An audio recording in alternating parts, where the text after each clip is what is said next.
This afternoon, the White House issued a statement criticizing Florida legislation that would restrict classroom discussion of sexual orientation or gender identity.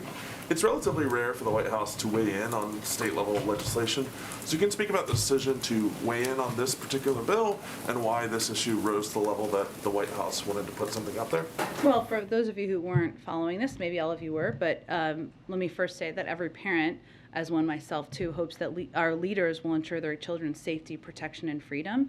And today, conservative politicians in Florida rejected those basic values by advancing legislation that is designed to target and attack the kids who need the support the most, kids from the LGBTQI plus community, who are already vulnerable to bullying, and we've seen that in study after study, and violence just for being themselves and just for being who they are.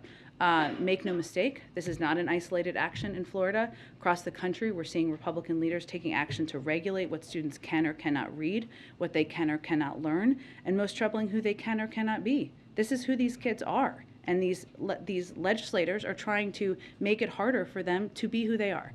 So we felt it was important to speak out against this action and speak really, and felt it was important to do that today. Go ahead.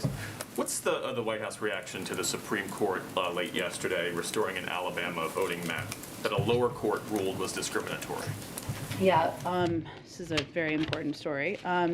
So I would say that we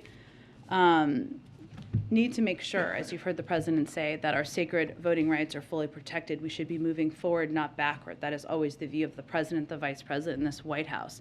That means ensuring fair election maps that protect the rights of black voters to have an equitable and meaningful opportunity to elect candidates of their choice, as the Voting Rights Act and Supreme Court precedent have guaranteed for decades. It is deeply disturbing to us that the Supreme Court gave Alabama a free pass to use a map that in 2022 that 3 federal judges found to discriminate against black voters. This is exactly what the Voting Rights Act is in place to prevent, and one of the reasons it's so important to pass a reauthorization into law.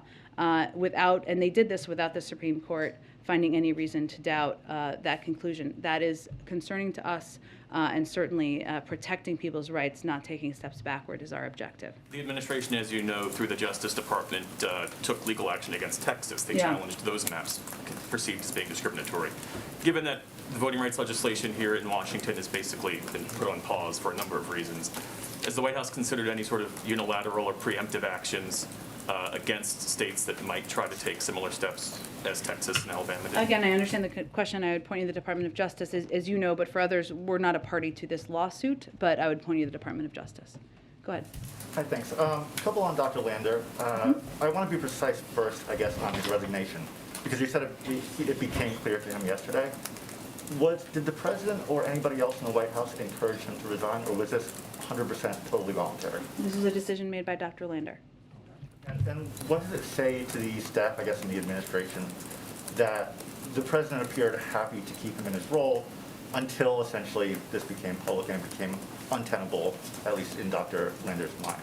What does that say to the staff? I wouldn't say that's an accurate depiction of how the president feels or we feel, and so I appreciate the opportunity to restate that Dr. Lander's behavior was not acceptable at all. And the president did not view it as acceptable either.